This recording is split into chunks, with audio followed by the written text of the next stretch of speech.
প্রিয় বন্ধুরা, তোমরা যারা মাধ্যমিকের পর একাদশ শ্রেণীতে উঠেছো, তোমাদের এবছর তরুণের স্বপ্ন প্রকল্পের দরুন 10,000 টাকা প্রত্যেকের ব্যাংক অ্যাকাউন্টে দেবে নতুন সরকার। কি জানাচ্ছে রাজ্য সরকার, রাজ্যের শিক্ষা দপ্তর, সমস্তটাই বিস্তারিত এই ভিডিওতে আলোচনা করব। কাজেই তোমরা যারা এবছর মাধ্যমিক পাস আউট করেছো, একাদশ শ্রেণীতে ভর্তি হচ্ছ বা হয়েছো, তোমাদের ব্যাংক অ্যাকাউন্টে 10,000 টাকা পাওয়া নিয়ে, তরুণের স্বপ্ন প্রকল্প নিয়ে এই মুহূর্তে গুরুত্বপূর্ণ আপডেট তোমাদের সঙ্গে আলোচনা করব। কাজেই ভিডিওটি প্রথম থেকে শুরু করে শেষ পর্যন্ত ওয়াচ করো। ভিডিওটি ভালো লাগলে অতি অবশ্যই একটি লাইক প্রদান করো। আমাদের পরিবারের সদস্য না হয়ে থাকলে সাবস্ক্রাইব বাটনে ক্লিক করে, বেল আইকনে ক্লিক করে, অল নোটিফিকেশনে ক্লিক করে আমাদের পরিবারের সদস্য হয়ে ওঠো। এই যে নিচে ব্ল্যাক কালারের যে সাবস্ক্রাইব বাটনটা আছে ওটা ক্লিক করে সাদা কালারের করে অল নোটিফিকেশনে ক্লিক করো। সাবস্ক্রাইব করতে কোনো রকম টাকা লাগে না এবং তোমাদের সমস্ত ইনফরমেশান, সমস্ত প্রকল্পের সুবিধা, স্কলারশিপ সম্বন্ধে এখান থেকে জানতে পারবে। তো প্রথমেই বলে রাখি, তোমরা যে সকল আমার ভাই বোন মাধ্যমিক পাশ করেছো, একাদশ শ্রেণীতে উত্তীর্ণ হয়েছো, সেই সমস্ত ছাত্রছাত্রীদের আগের সরকার তরুণের স্বপ্ন প্রকল্পের দরুন ছাত্রছাত্রীদের ডিজিটালি অনুপ্রেরণা জাগাতে, ছাত্রছাত্রীদের ডিজিটালভাবে সামঞ্জস্যতা বজায় রেখে শিক্ষাগতির অগ্রগতির জন্য কিন্তু 10,000 টাকা ছাত্রছাত্রীদের নিজের ব্যাংক অ্যাকাউন্টে দিয়ে দেওয়া হতো। তো সেটা কি নতুন সরকার দেবে? এ নিয়ে কিন্তু একাধিক যুক্তি ও অযুক্তি উঠে আসছে। সদ্যই প্রকাশিত হয়েছে আনন্দবাজার নিউজ পোর্টালে, যেখানে বলা হচ্ছে সরকারের একাংশের মতে যে এখানে যে মানে তরুণের স্বপ্ন প্রকল্পের দরুন যে 10,000 টাকা দেওয়া হতো ছাত্রছাত্রীদের, সেই 10,000 টাকা অ্যাকচুয়ালি দেয়া অযৌক্তিক। এই টাকা দিয়ে অনেকেই স্মার্টফোন না কিনে অন্য কিছুতে এই টাকাটা খরচ করে, কিংবা স্মার্টফোন যাদের কাছে আছে বা সামর্থ্য আছে তারাও এই 10,000 টাকা নিয়ে অ্যাকচুয়ালি এই 10,000 টাকা পাচ্ছে।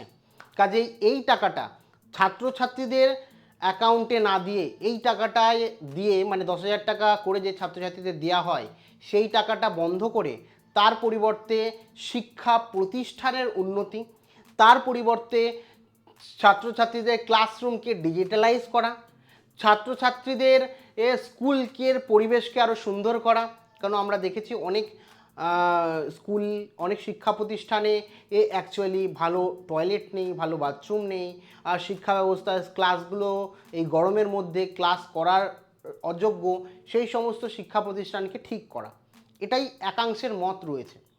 আবার বিপরীতে এরকমও কিছু মানুষ রয়েছে যারা বলছে, শিক্ষক রয়েছে যারা বলছে যাদের সামর্থ্য আছে ঠিক আছে, যাদের সামর্থ্য নেই, যারা ট্যাব কিনতে পারছে না বা স্মার্টফোন কিনতে পারছে না, তারা তো এই ডিজিটাল শিক্ষা ব্যবস্থা থেকে পিছিয়েই থাকলো।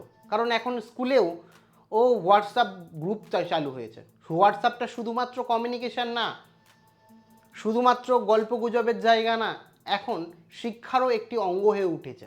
কারণ প্রত্যেকটা স্কুলের নিজের হোয়াটসঅ্যাপ গ্রুপ রয়েছে, টেলিগ্রাম গ্রুপ রয়েছে, যেখানে স্কুলের কোনো প্রজেক্ট হলে স্যাররা খুব চটজলদি স্টুডেন্টদের কাছে এই ডিজিটাল মাধ্যমে পাঠিয়ে দেয়।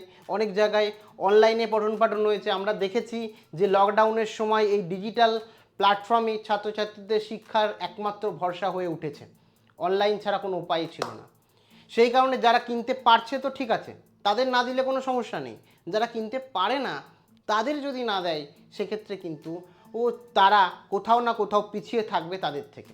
এবং এ রাজ্যে এবছর পাস করা যে ছাত্র অষ্টম হয়েছে সম্ভবত রাজ্যে, সেও বলছে যে অ্যাকচুয়ালি এই মুহূর্তে দাঁড়িয়ে ছাত্রছাত্রীদের ট্যাবের টাকা দেওয়া উচিত, 10,000 টাকা করে দেওয়া উচিত। তাতে যারা পিছিয়ে পড়া ছাত্র বা ছাত্রী আর্থিক দিক থেকে, তারা যাতে সামঞ্জস্য বজায় রেখে সবার সাথে ডিজিটাল অনলাইন প্ল্যাটফর্মের যুগে শিক্ষার সাথে তাল মিলিয়ে এগিয়ে যেতে পারে। আমার ব্যক্তিগতভাবে মনে হয় এই ট্যাবের 10,000 টাকা রাজ্য সরকারকে দেওয়া উচিত। এখন কারণ এই 10,000 টাকা আমি মানছি অনেকের কাছে আর্থিক সিচুয়েশান ভালো, অনেকগুলো ফোনও রয়েছে, এই টাকার কোনো প্রয়োজন ছিল না, কিন্তু যাদের অ্যাকচুয়াল প্রয়োজন তাদের কথা মাথায় রেখে ছাত্রছাত্রীদের এই 10,000 টাকা দেওয়া উচিত। কারণ শিক্ষার দিক থেকে যদি একজনও পিছিয়ে যায় সেটা আমাদের নিজেদের ব্যর্থতা। কারণ তাদের কাছে আর্থিক বা ডিভাইসের না থাকার কারণে তারা যদি পিছিয়ে যায় সেটা আমাদের ব্যর্থতা, আমার ব্যক্তিগতভাবে মনে হয়। এখন যদিও পরিষ্কারভাবে কোনো অ্যানাউন্সমেন্ট হয়নি, রাজ্যের মুখ্যমন্ত্রী জানিয়েছেন আগের সমস্ত প্রকল্প চালু থাকবে, সেক্ষেত্রে কিন্তু এই প্রকল্প চালু থাকার কথা। কিন্তু আনন্দবাজার অনলাইন পোর্টালে এই যে নতুন বিষয় উঠে এসছে সেই নিয়ে আমি তোমাদেরকে জানালাম। বাদবাকি তোমার কি মনে হয় এই 10,000 টাকা একাদশ শ্রেণীর ছাত্রছাত্রীদের দেওয়া উচিত না উচিত না? অবশ্যই তোমার মূল্যবান মতামত কমেন্ট সেকশানে কমেন্ট করে জানাতে ভুলো না। Thank you.